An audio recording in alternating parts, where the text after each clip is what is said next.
Hi everyone, my name is Mariagiulia and I'm an experienced design student at Harper Island in Manchester.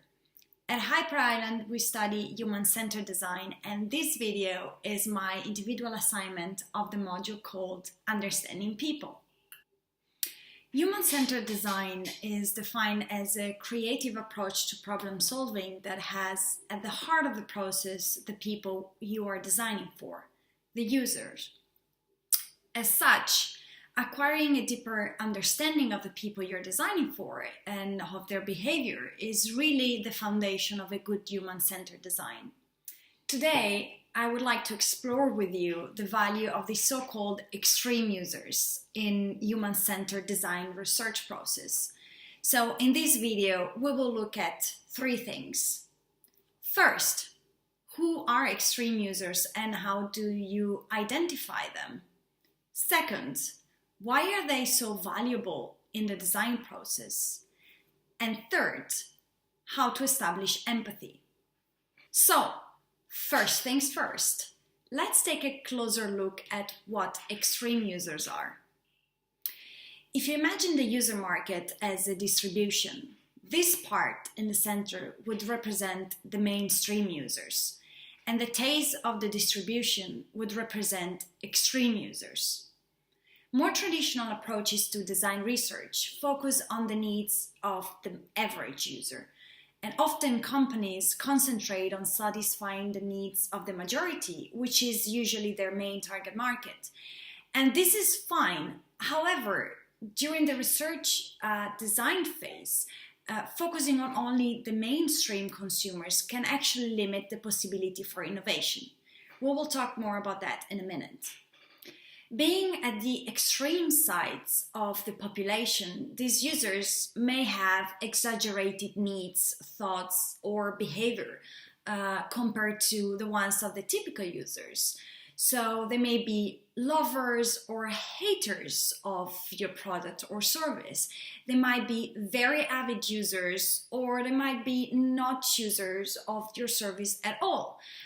They might be very proficient adopters of a new technology, or they might have extreme difficulties in using it.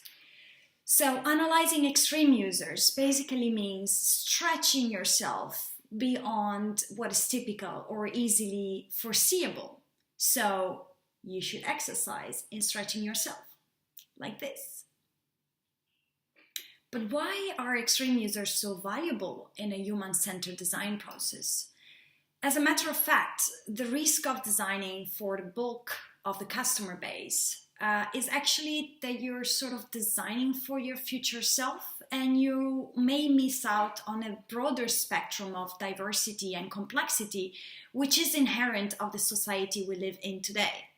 So some experts actually say that mainstream users provide designers with validation and extreme users provide designers with insights.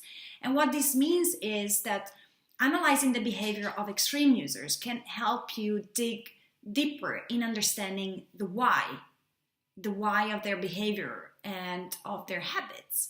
But also, talking to extreme users can spark your creativity by exposing you to use cases or hacks of your design that you would have never imagined by talking to average users. So the objective is not really to design specifically for the outliers of the population, but it's about getting inspired by them, by their passion, by their knowledge, and by their specific circumstances. So how do you even identify extreme users? Well, this is actually not always so simple. Remember the distribution. Sometimes you don't really know if the extreme user that you identified actually fall within the tail, or it's actually a pure outlier, which may not be super relevant to the design problem.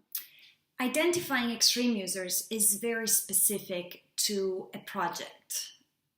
According to Stanford D.School, determining who an extreme user is starts with considering which aspects of your design challenge you want to explore to an extreme. So, keeping in mind that identifying extreme users is going to be very specific to your design challenge, Here are some examples of typical extreme users that you might want to consider for a project. You may look at very proficient users, early adopters, or so-called lead users. Sometimes early adopters of a technology may not be satisfied with the solution and the tools that you provide them with, so they may find workarounds or alternative creative solutions that the average user would not find. As an example, the hashtag was actually created by a lead user of Twitter in order to be able to organize and categorize conversations by topic. Or you may look at people that perhaps have more difficulties in using the design than the average users. For example, if you're redesigning a kitchen tool, like a can opener, well, you may observe how elderly people or kids use it to look for points of frustration, insecurities, and opportunities for improvement. Or again, you may look at the so-called critical users. Critical users are referred to as users with severe impairments or disabilities, such as motion or cognitive impairments. By analyzing how they engage with a certain design or a technology, they can actually make visible the extreme end of the usability spectrum, and you can even discover the impact of a poor design that you would not be able to discover otherwise. As an example, when developing a sensory design experience, typically the main sense that we design for is vision. But taking vision out of the equation can actually allow you to experiment more thoroughly with all the other senses and may open up opportunities for your design. Yeah, almost there. Awesome. So, how to empathize with extreme users? In other words, how to truly understand their needs? In the context of human-centered design, designing for emotions and experiences has become more relevant than just designing for usability. And this understanding of humans' emotions and behavior requires more empathy. As Tom Kelley states in his book, Creative Confidence, empathy means challenging your preconceived ideas and setting aside your sense of what you think is true. And this is not always easily done.